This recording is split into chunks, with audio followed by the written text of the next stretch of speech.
स्वयं सर्वाधार।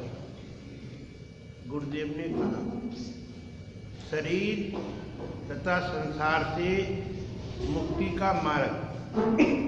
प्रश्न 175। देह की कैद से मुखलसी यानी मुक्ति कैसे मिलती है? उत्तर, देह की कैद से जीवन को मुक्ति निष्काम कर्म से मिलती है। गीता का लुब्बे लुआब यानी सार यही है। दूसरे तमाम ऋषियों और पैगंबरों का सिद्धांत भी यही है, अर्थात कामना युक्त कर्म देह के भोगों में आसक्त करते हैं। निष्काम कर्म देह की कामना से आज़ाद करते हैं, जैसे तमाम सत्पुरुषों का जीवन। प्रश्न 176। महाराज जी, सूर्य और नदियाँ इत्यादि निष्काम सेवा कर रहे हैं, क्या वे मोक्ष के अधिकारी हैं? उत्तर, प्रेमी, शरीर और प्रत्यक्ष ब्रह्मांड का स्वरूप एक ही है। जैसे शरीर में 5 तत्व काम कर रहे हैं, ऐसे ही बाहर ये चक्र चल रहा है। निश्चय शक्ति से मनन शक्ति प्रकट होती है और मनन शक्ति से 5 तत्व प्रकट होते हैं। जब तक निश्चय शक्ति निर्वाण को प्राप्त न होवे, तब तक 5 तत्व प्रकृति स्वरूप में प्रकट और लीन होते रहते हैं। ऐसे ही सब खेल चल रहा है। निश्चय शक्ति जब सत्स्वरूप में लीन होती है, तब संकल्प रूप मन और 5 तात्विक प्रकृति लीन हो जाती है। 5 तत्व अपने आप में निश्चय शक्ति का संकल्प है। इस वास्ते तत्वों की मुक्ति निश्चय शक्ति की लीनता से ही होती है। जैसे एक शरीर की गति है, ऐसे ही तमाम ब्रह्मांड की गति है। क्योंकि संसार की गति अद्भुत है, इस वास्ते केवल सत्स्वरूप का बोध प्राप्त करने का यत्न करें, जिससे अपना ब्रह्मांड कल्याण को प्राप्त होवे। एक आत्मा के बगैर तमाम शक्तियाँ उत्पत्ति और प्रलय के चक्र में फिर रही हैं। आत्मा के साक्षात्कार होने से तमाम शक्तियाँ लीन हो जाती हैं। यही निर्णय तमाम जीवों और तमाम प्राकृतिक शक्तियों पर समान रूप से लागू होता है। प्रश्न 177। महाराज जी, शरीर अपूर्ण कैसे है और इस अपूर्णता से अबूर यानी छुटकारा पाने का क्या इलाज है? उत्तर, प्रेमी जी, सबसे पहले अपूर्णता तो यही है कि शरीर हमेशा तब्दील होता रहता है, यानी लम्हा व लम्हा ये शरीर अपने आप बदल रहा है। जो एक वक्त में इसको सुखदायी महसूस होता है, वही दूसरे क्षण में दुखदायी मालूम होने लगता है। दूसरी बात यह है कि हर वक्त जरूरतमंद रहता है, कभी भी तृप्त नहीं होता। भूख, प्यास, सर्दी, गर्मी, सुख, दुख, राग, द्वेष, मोह, ईर्ष्या वगैरह हर वक्त इसे सताते रहते हैं। इस तरह शरीर बड़ा लाचार है, मजबूर है और दुखी है। क्या करे, कुछ समझ में नहीं आता। इसलिए सत्पुरुषों ने कहा कि मन के मते मत चलो, हमेशा इसके उलट चलो। जहाँ इस मन की खुशी या प्रसन्नता महसूस होवे, आसक्ति होवे, वहाँ से इसे तरकीब के साथ हटा दें, मगर जबरदस्ती हरगिज न करें।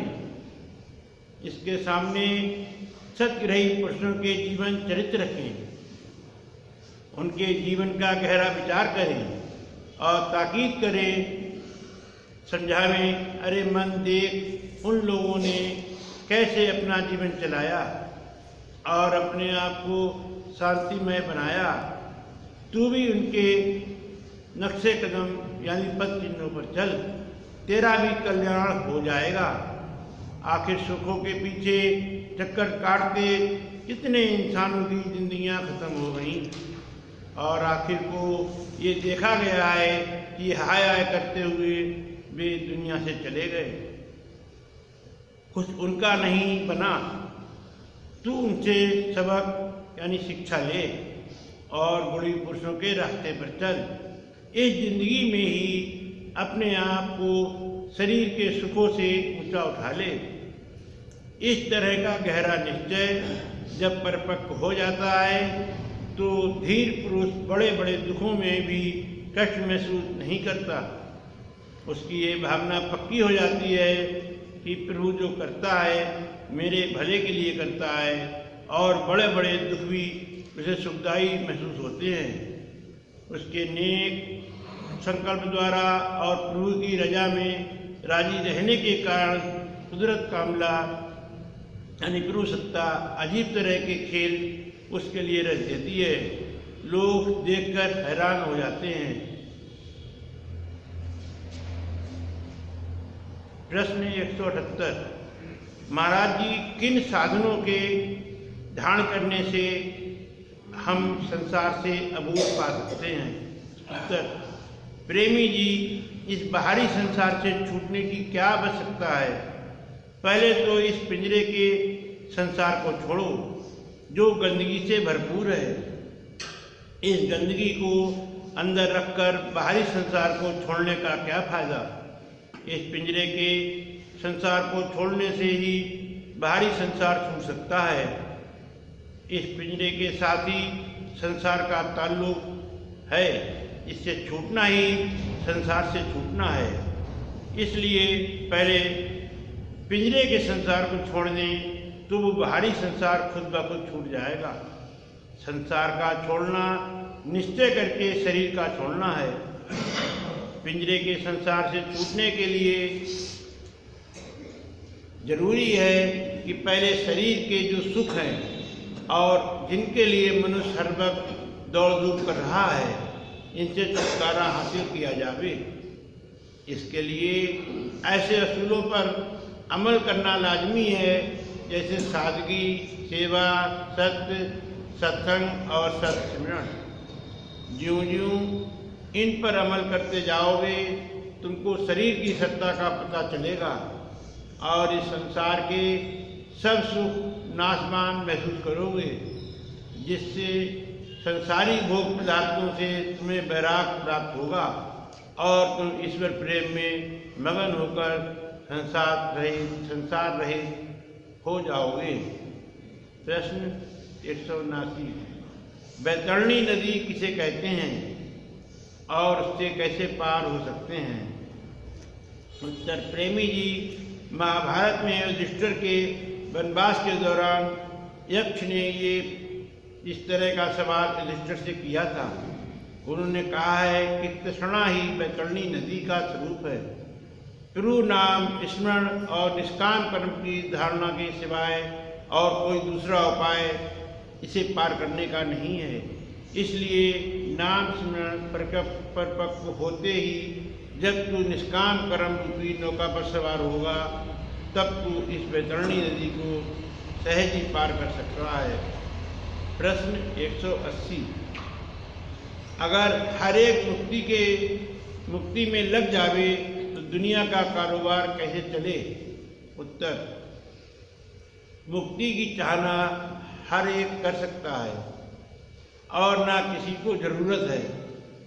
किसी महापुरुष को ही मुक्ति की चाहना होती है और कोई कोशिश सही करता है और कोई ही हासिल कर सकता है, बाकी तमाम नुमाइश है। दिल में है और जबान से और कहते हैं। ये दुनिया दुरंगी है। जब तक ख्वाहिशात यानी इंद्रिय भोगों का गुलाम है, तब तक मुक्ति बहुत दूर है। हालते बेख्वाहिशी यानी कामना रहित दशा को ही मुक्ति कहते हैं। इसे कोई ही हासिल कर सकता है। कायर लोग जवानी वाद विवाद में वक्त गंवा देते हैं, हासिल कुछ नहीं कर सकते। सही तर्ज जिंदगी यानी जीवन पद्धति को अख्तियार करना ही मुक्ति की सहारा यानी सही मार्ग है। इसके बगैर सब जहालत है। प्रश्न 181, क्या आखिर वक्त में मौत यानी मृत्यु के समय ईश्वर का नाम लिया जावे तो मुक्ति हासिल हो सकती है? जैसे एक बार एक शख्स के पास एक साधु आया, उसने उसको मेहमान नवाजी यानी अतिथि सत्कार की। साधु ने नसीहत की कि अपने बेटे का नाम नारायण रखे। उसने उसकी हिदायत के अनुसार अपने पुत्र का नाम नारायण रखा। जब उसका आखिरी वक्त नज़दीक आया तो उसने नारायण को बुलाया। उसके बाद वो मर गया। यमदूत उसको लेने के वास्ते आए। दूसरी तरफ से स्वर्ग से भगवान ने विमान उसके लिए उसे लेने के वास्ते भेजा। यमदूतों ने यमराज के पास शिकायत की कि उनको भगवान के दूतों ने मारा है और उनको उस शख्स यानी व्यक्ति को लाने को नहीं दिया। यमराज ने कहा कि वो मुक्त हो चुका है क्योंकि उसने आखिरी वक्त में नारायण का नाम लिया है। उत्तर, ये दुनियावी कहानियाँ हैं। ईश्वर के स्वरूप में मिलाप होना मुक्ति है। रोचक बातें दुनिया को पसंद आती हैं, यथार्थ कोई ही जान सकता है। ईश्वर के नाम से मुक्ति मिलती है, मगर बगैर तसल्ली के उसका नाम भी नहीं लिया जा सकता। सही तसल्ली बगैर विचार के नहीं आ सकती। वे मूर्ख लोग जो ये कहते हैं कि अंत समय में नाम लिया जावे तभी भला हो सकता है, आइंदा की जिंदगी यानी भावी जीवन अच्छी होती है, मगर कर्मों से निजात नहीं हो सकती। जब तक कि जीवित में आत्मदर्शन ना कर लेवें, तब तक आत्मनिश्चय ना होवे, सारी दुनिया ही जहालत में है। इस बात से बहुत बातों को छोड़कर अपनी बुद्धि को आत्मा में लगाना चाहिए, इसी में कल्याण है। प्रश्न 182, महाराज जी, अगर जन्म भर मैंने अच्छे कर्म किए और मृत्यु के समय अवस्था कुछ खराब हो जाए, यानी एकमात्र मन रजोगुणी तथा तमोगुणी हालत में हो जाए, तो हमारा सब किया कराया निष्फल गया, क्योंकि ऐसा कहा जाता है अंत मता सो गता। उत्तर, जो वासना तेरे शरीर छोड़ते हुए रहेगी वैसी ही तुझे योनि प्राप्त होगी, मगर तेरे शुभ कार्य व्यर्थ नहीं जाएंगे। उस योनि में भी तुझे प्राप्त होते रहेंगे। मिसाल के तौर पर जो पुरुष मरते हुए सतोगुणी व्यक्ति में प्राण छोड़ता है, पर उसके कर्म जिंदगी भर तमोगुणी रहे, तो वो मनुष्य योनि लेकर भी महाचंडाल तथा हिंसक कर्म करने वाला आदमी बनेगा। दूसरी मिसाल ये है कि अगर कोई पुरुष रजोगुणी अवस्था में मरता है, पर उसने सात्विक कर्म जीवन में ज़्यादा किए हुए हैं, तो वो पशु पंछी योनियों में जाकर अच्छे नेक स्वभाव वाला सात्विक पक्षी की योनि में जन्म लेगा, जहाँ से उसके कर्मों का सुख रूप फल उसको अवश्य प्राप्त होगा। जैसे कि कई पशु पक्षी जानवरों की योनि में होते हुए भी मनुष्य गुणों वाले होते हैं और बड़े नेक तथा परोपकारी वृत्ति के सिद्ध होते हैं। अगर कोई तमोगुणी अवस्था में प्राण छोड़ता है तो उसको जड़ योनि पेड़ वगैरह की प्राप्ति होती है।